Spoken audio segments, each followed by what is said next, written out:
Sumainyo ang Panginoon. At sumaiyo rin. Ang mabuting balita ng Panginoon ayon kay San Marcos. Papuri sa iyo, Panginoon.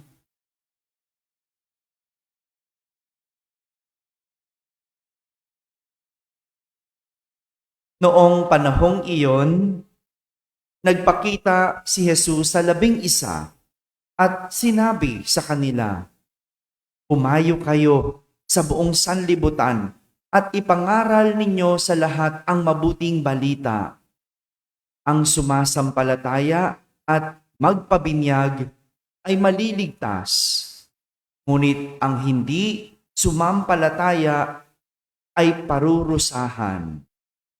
Ang mga sumampalataya ay magtataglay ng ganitong tanda ng kapangyarihan. Sa pangalan ko'y magpapalaya sila ng mga demonyo at magsasalita ng ibang wika. Sila ay hindi maaano, tumampot man ng ahas o uminom ng lason. At gagaling ang mga may sakit na mapatungan ng kanilang kamay."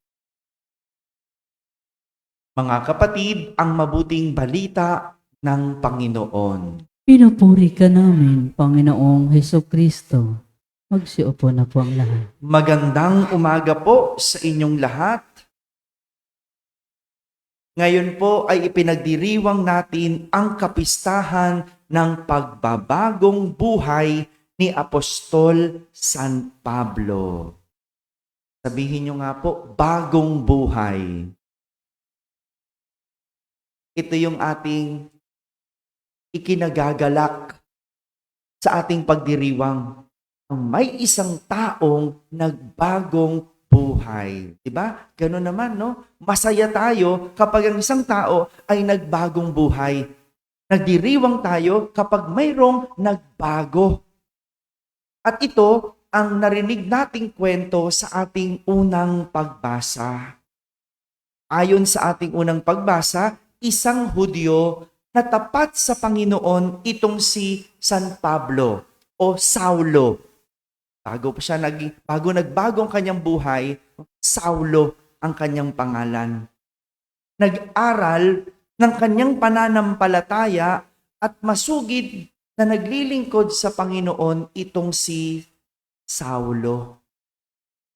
So, ibig sabihin, hindi siya masamang tao. Kasi naglilingkod sa Panginoon. Tapat na Hudyo, no? Tapat siya sa kanyang pananampalataya. Ngunit, medyo iba ang kanyang pananaw. Iba ang kanyang pagtingin. Dahil siya'y masugid na lingkod ng kanyang Panginoon, dahil siya'y tapat na Hudyo, pinag-uusig niya at pinapatay ang mga sumusunod sa ibang daan, maliban sa kanyang pananampalataya. Kaya nga, ang lahat ng tagasunod ni Jesus ay kanyang pinupuntirya, pinapatay, inuusig. Kasi yun yung kanyang pananaw. Na dapat ang kanyang Panginoon ang sinusunod, hindi si Jesus. Liwanag po. Hindi siya masamang tao, pero iba yung kanyang pananaw. Iba yung kanyang paningin. Kahit siya'y pumapatay at umuusig. Tama bang pumatay at mag-usig ng tao? Diba hindi? Hindi. Pero iba yung pananaw niya. Iba lang yung pagtingin niya. Yun ang tingin niyang tama. Kasi tapat siya sa kanyang pananampalataya. Ngunit nagsimula ang kanyang pagbabago nang makaengkwentro niya si Jesus sa pamamagitan ng isang matinding liwanag at tinig habang siya ay papunta sa Damasco. Siya'y nabulag. Pero nanumbalik ang kanyang paningin sa pamamagitan ni Ananias at sabihin sa kanya at napatotohanan niya ang kanyang nakita at narinig.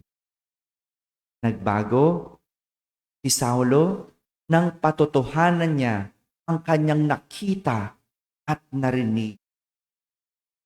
Tatlong bagay po ang pwede nating mapulot sa kwento ng pagbabagong buhay ni San Pablo. Tatlong bagay na pwede rin natin makita sa ating pagbabagong buhay. Una, ang pagbabagong buhay ay isang engkwentro sa Diyos. Ayon kay Pope Francis sa ating Santo Papa, sabi niya, we are only Christians if we encounter Christ. Ang karanasan natin sa Diyos ang siyang nagpapakristyano sa atin. Kung hindi dahil sa karanasang iyon, hindi tayo makakasunod sa Diyos. Kaya nga, madaming deboto ng Poong Jesus Nazareno. Napansin niyo po ba? Ang dami, di ba?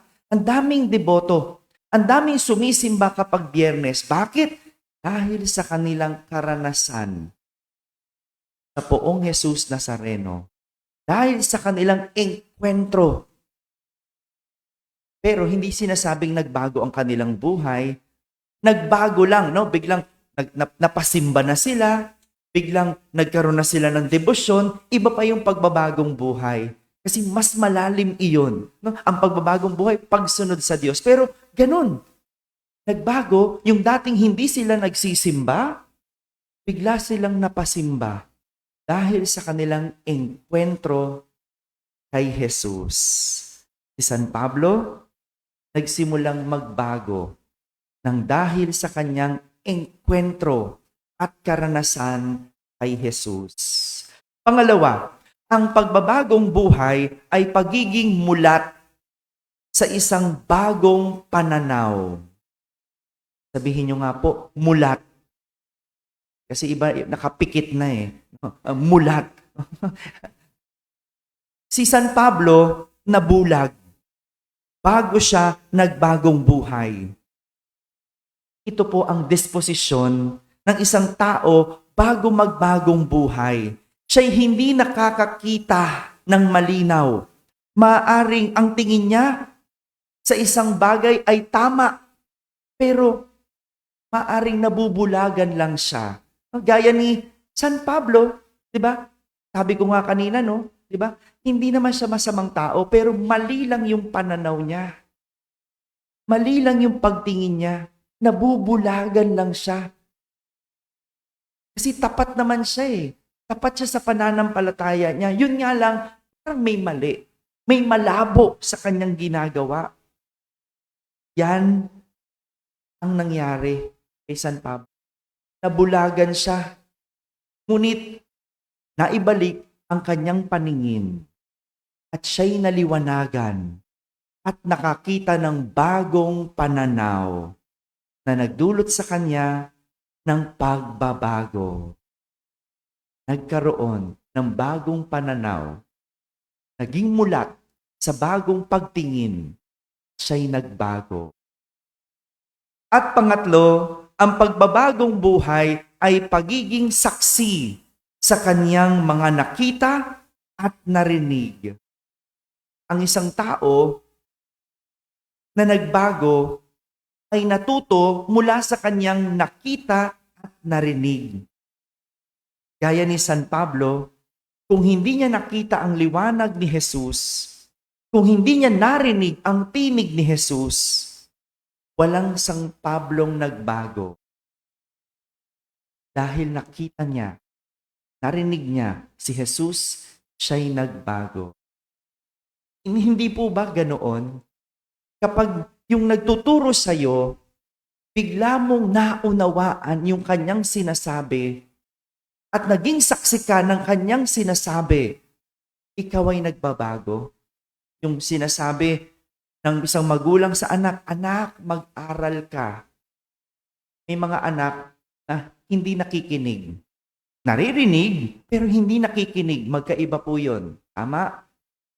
Naririnig natin yung ingay sa labas, yung ingay ng electric fan, pero hindi natin pinakikinggan. Ang pinakikinggan natin, yung ako. na nagsasalita, yung paring nagsasalita. Parang ganun, di ba?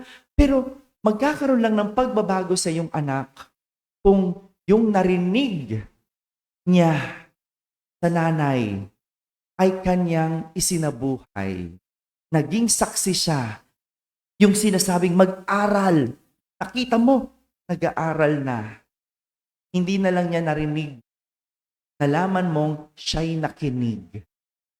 Mga kapatid, ito pong tinuturo sa atin ng kwento ng pagbabago ni San Pablo.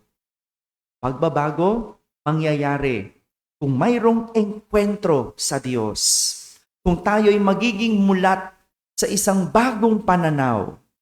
Panghuli, tayo'y magiging mga saksi sa ating mga nakita at narinig. Amen.